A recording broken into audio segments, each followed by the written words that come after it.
to go bad, guys. So why not just put it inside the fridge?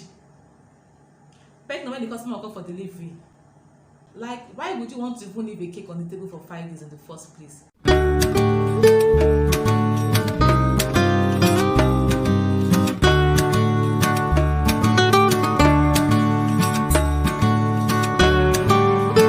Hello guys, you're welcome to my channel once again.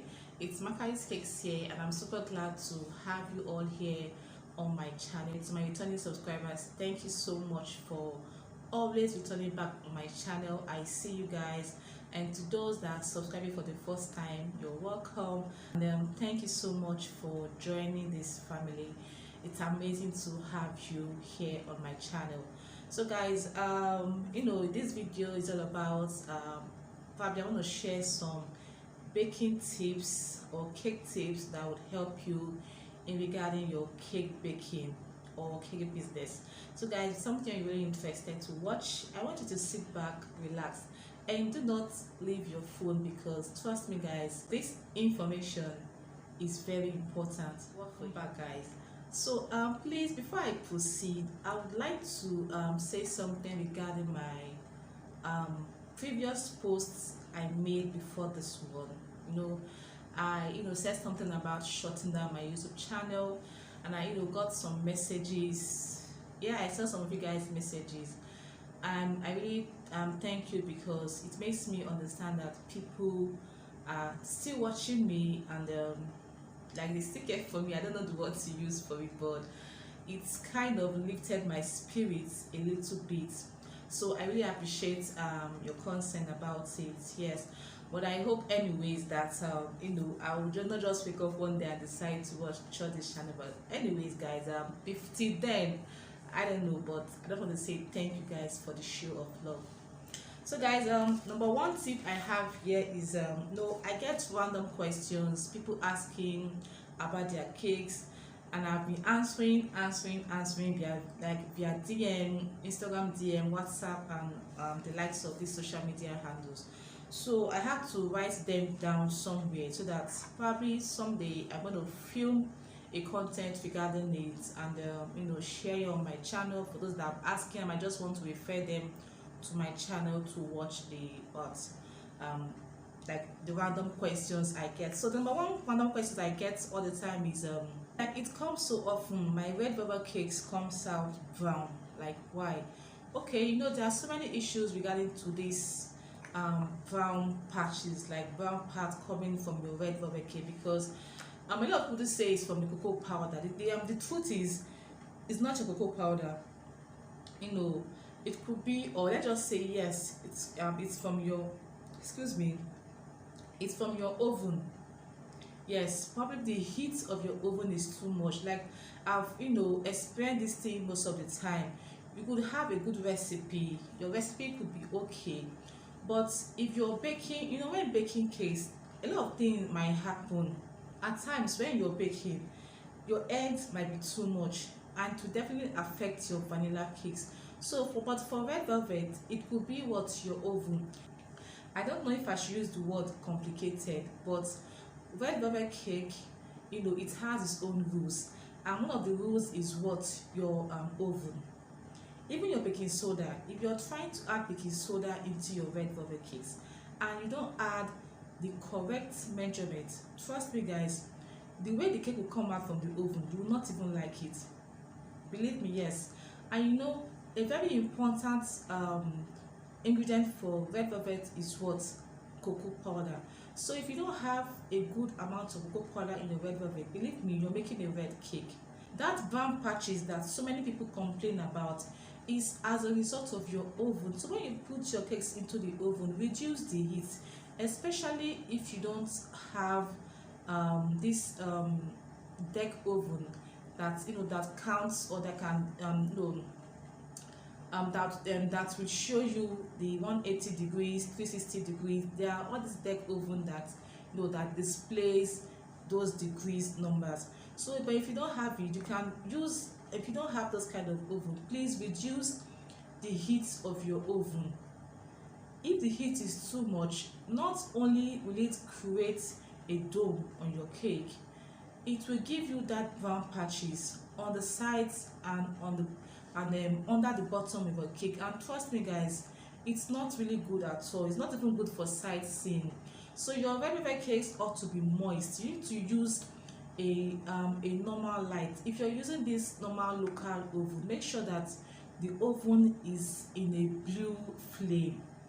Do you understand? Because red velvet cake does not need too much of heat.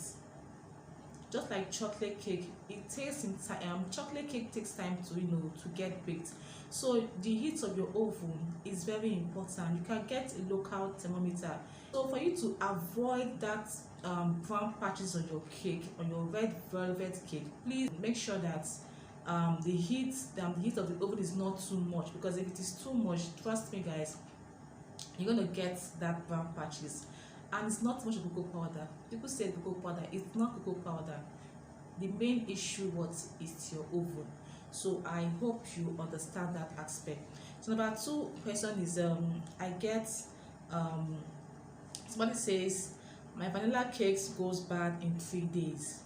Yes, the thing is that in normal vanilla cake supposed to last for 4 to 7 days. My vanilla cake can stay from 4 to 7 days.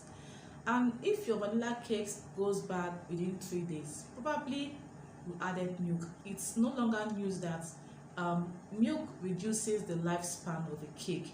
Even if you keep your red velvet outside the freezer for 3 days, that cake will go bad. This is because there's milk in red velvet. And of course, it's very important for us to use milk in our red velvet cakes. So if you're going to use milk for your vanilla cake and it expires within 3 days, this is because there is milk inside. Do you understand? But even if you don't have milk in your vanilla cake, or maybe somebody might be asking, what if I don't put milk in my vanilla cake and then it still goes bad within that 3 days? This could be because probably your baking ingredient is not fresh enough. Have you checked your eggs? If you're using an egg that has probably expired after 2 weeks, believe me, it's going to affect your cake in the oven.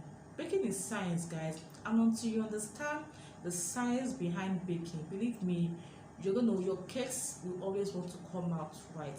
So whenever your vanilla cakes probably doesn't stay longer, please check. Probably it's the milk. The milk could reduce the lifespan of the vanilla cake. And even if you don't use milk, please check your eggs, check your ingredients, check whether they have expired, check your baking powder. All these things matters. Check the expiry date. It matters. So I hope that part is clear. Then number 3 is somebody said my chocolate cake comes out bitter. The cocoa powder might be too much. Have you checked your cocoa powder? You see, so many customers don't like chocolate cake because they feel like it's too bitter. I've gotten so many of them, and whenever I ask them why they don't like chocolate cake, they tell me that because it's always bitter. And this is because some bakers always add too much of cocoa powder. Your cocoa powder in your chocolate is not supposed to be much. Do you understand? It's not, because it's bitter. It's a Dutch processed cocoa powder. Cocoa powder is bitter. That's why in your recipe, your sugar has to be much more than your cocoa powder, so as to reduce the bitter taste of that cocoa powder. So if you're saying my chocolate cake is bitter, it could be the cocoa powder, like I said, it could be your coffee. For me, I don't use coffee for my chocolate cake because I don't like the taste, the aftertaste of that coffee. So but some bakers use coffee and it still comes out nice. So that's why your recipes is very important. Learn to always tweak your recipes, guys. It could be probably your recipe is not even well balanced enough, but the main problem in chocolate cake is that people complain about that bitter taste is what the cocoa powder. Please take note that your sugar should be much higher than your cocoa powder. If your cocoa powder is much more higher than your sugar, trust me guys, that cake will be bitter. So I hope it's clear. Okay, now the next question is somebody said my whipping frosting is not stabilized enough. You see, there's a lot to whipped cream, If you're saying it's not stabilized, it's because one, you might not be whipping it clearly. I have a video where I talked about how to achieve a whip. Maybe I'm going to leave the video towards the end of this particular video so that you can watch some secret tips of how to achieve a stabilized whipped cream. I'm going to share one now. This could be probably the liquid that is probably your milk or your water that you're using for your whipped cream is not well chilled enough. Anybody that is telling you that they make people with no cold water, please, I do not know how that person did that, but you need to understand that whipped cream needs to be whipped with something liquid that is very cold, either your cold milk or your liquid milk. Sorry, your cold water or your liquid milk. It has to be extremely cold. If it is cold, believe me guys, it will get stabilized. And if you have the right amount of your recipe for your whipped cream, believe me guys, it's going to get stabilized. And for over 4 years, 5 years, I don't have issues with whipped cream. For over 5 years, I've not even experienced whipped cream palaver. But today, a lot of people are still experiencing whipped cream issues. So how about checking your recipes? For example, if you're making 100 grams of whipped cream, why are you using 1 cup of water? Why are you using half cup of water? For God's sake, it's too much. It will not be so stabilized. Do you understand me? Also, I noticed that depending on the brand as well. But the most important thing is that your the liquid has to be extremely cold, and also check your recipe. Check the measurement that you are using. Like I said, I'm going to keep the video. I'm going to put a video towards the end of this one where you can watch the secrets behind stabilized whipped cream. And if you're still having issues with your whipped cream till date, I'm the whipped cream goddess. Trust me, guys. I'm a queen of whipped cream, like what people used to call me. You can come to me. I have a class very affordable whereby all your whipped cream questions will be answered. And believe me, guys, a lot of people have been sending me their feedback regarding the whipped cream class. So please, if you're interested, chat me up. Also, you can also watch the video towards the end of this particular video. So I hope I've answered that question anyway. The fifth one is my cake sinks in the middle. Now you see that sink middle thing there, it could be too much of baking powder. When you're trying to measure your baking powder, what do?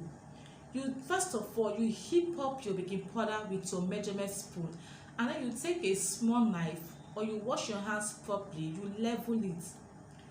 If you don't level your baking powder properly, it's going to affect the cake in the oven. When you see all this cake that sinks too much, it could be it's your baking powder, it's your eggs.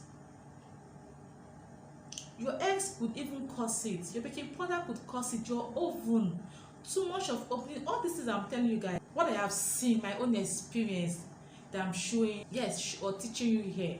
So if your cake is sinking in the middle, if it is sinking in the middle, it is because your baking powder is too much. Secondly, your eggs is bad. Do you know when your eggs are okay, like really okay? If you don't know, get a bowl of water, drop your eggs, probably 5-6 eggs, drop it in a bowl of water. If all the eggs sinks inside the bowl of water, like it just stayed down in the bowl of water without anyone coming up, then it means that your eggs are still good. Especially if your egg has stayed for like 10 days, 12 days. If your eggs has stayed in your pantry for 12 days, make sure you do this experiment before you bake your cakes. Okay? If you put everything inside a bowl of water and everything sinks down inside that bowl, then the eggs are still okay. But if anyone floats up, it means that egg is about to go bad. That's a simple experiment for you to use when your eggs has stayed for over 10 days. And probably over 14 days, it starts smelling right inside, right on the crate. So your cake sinking in the oven could be your eggs too much of baking powder. Do you understand? And also too much of your oven. You open your oven all the time. Like after 30 minutes you open your oven. It's not supposed to be so. When you put your cake inside the oven, allow that cake to stay for like 1 hour. In my own case, what I do is I allow the cake to stay in the oven. Like the moment I put my cakes in the oven, after 1 hour I will check that cake. That's why it's always good to time your cakes. I always tell my staffs, the moment you put the cake in the oven, time it. After 1 hour, check that cake. That cake must have risen enough. Do you understand? So in this case, avoid too much of your oven. Like avoid opening your oven too much. Check your baking powder. Avoid putting too much of the ingredient. Like use the normal ingredient. So use the normal recipe. Use the correct measurement of the baking powder, and then check your eggs.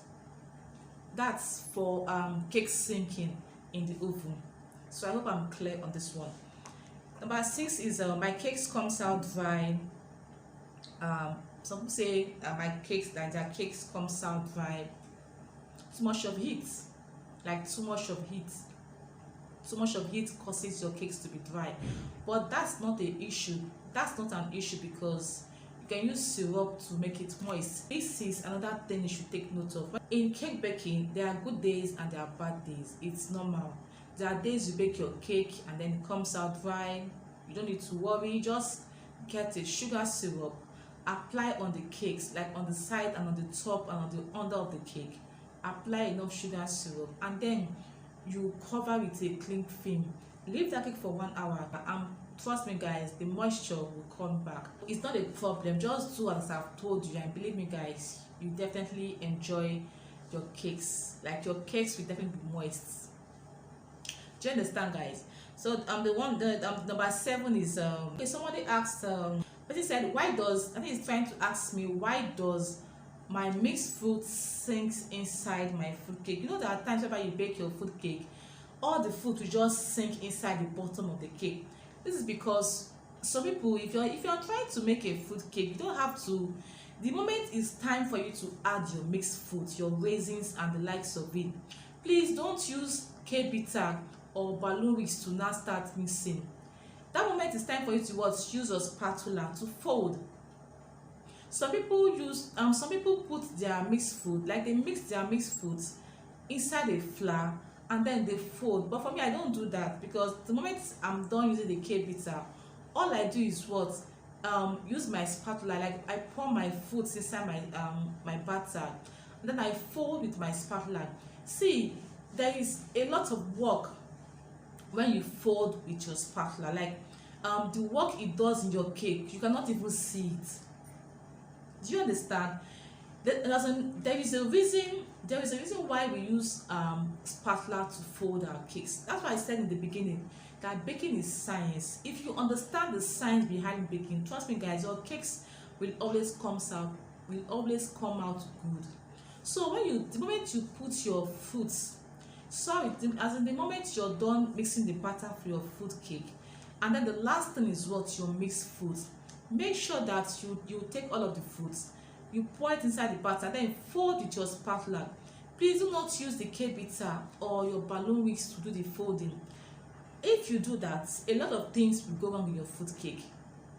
Do you understand? So fold with your spatula, or you make sure that you dip your mixed fruits, like you put it inside a flour, you shake it properly, and then you now pour it into your batter, and then you fold it with your spatula. Believe me guys, your cake will come out nice and the fruit will not sink on the bottom of your cake. Guys, I hope you understand all what I've said here. The questions are kind of much, but I think I'm going to stop here in number 7. Okay, because I think I've answered 7 questions. I have one here, which is the last one, number 8. Somebody said, how many days can a butter icing cake stay on the table? How many days do you think? How many days do you think a butter icing cake can stay on the table? How many days? For me, that's why I said your recipe is very important. If your butter icing, if your vanilla cake, for example, maybe that butter icing you did is vanilla cake, If you have a good recipe that can and that cake can stay for 7 days, why not your butter icing also can stay for 5 days? Yes, at most 5 days. But if you don't have your butter icing, no, if you're making butter icing and there is no milk in your butter icing, then that cake can stay for 5 days on the table without being in the freezer. I repeat myself again, if your butter icing does not have milk, like maybe when you make your butter icing and you don't add anything like milk, and in your cake you don't add anything like make your vanilla cake, that butter icing will stay for 5 days and nothing will happen to it. But if you're making a red velvet cake or a chocolate cake and you use the butter icing to decorate that cake and then you leave it on the table for 5 days, the cake will spoil now. It will go bad because there is milk in your cake. I don't know if you guys understand this simple illustration. It's simple, guys. If you have a red velvet cake and chocolate cake and you bake it with milk and you cover it with butter icing, you not left it on the table for 5 days, it will go bad. What do you expect? It's going to go bad, guys. So why not just put it inside the fridge? Depending on when the customer will come for delivery. Like, why would you want to even leave a cake on the table for 5 days in the first place? You have to call the client to come and pick up her cake or use her cake. So please take note of that. So that is it, guys. It's simple. Just follow my illustration and then you will see. Okay? So I'm done with these questions, and I look forward to your more questions. If you have any question, you can always put it in the comment section and I will take my time to shoot a content regarding that. So guys, thank you so much for watching. I've come to the end of this video, and if you find it useful, if you find this information useful to you, please kindly click on the subscribe button, guys. Nothing will happen to you, just click on it. That subscribe that is shown on your screen on your phone, click on it. It's free, nothing bad will happen to you. It's your own way of supporting me on this channel. So guys, like this video if you enjoyed watching it, if you got value, if you got some detailed information about the cake baking on this video, please like my video, share my video as well, and also please do not forget to click on that subscribe button. Drop your comment as well so that I can get to see if you have any what they call it, if you have any contribution. If you have any contribution, you can drop it in the comment section for others to learn as well. So once again, guys, thank you so much for listening to me. It's amazing having you here on my channel, and yes, I look forward to seeing you in the next video by God's grace. So guys, thank you once again and have an amazing time while learning. Bye guys.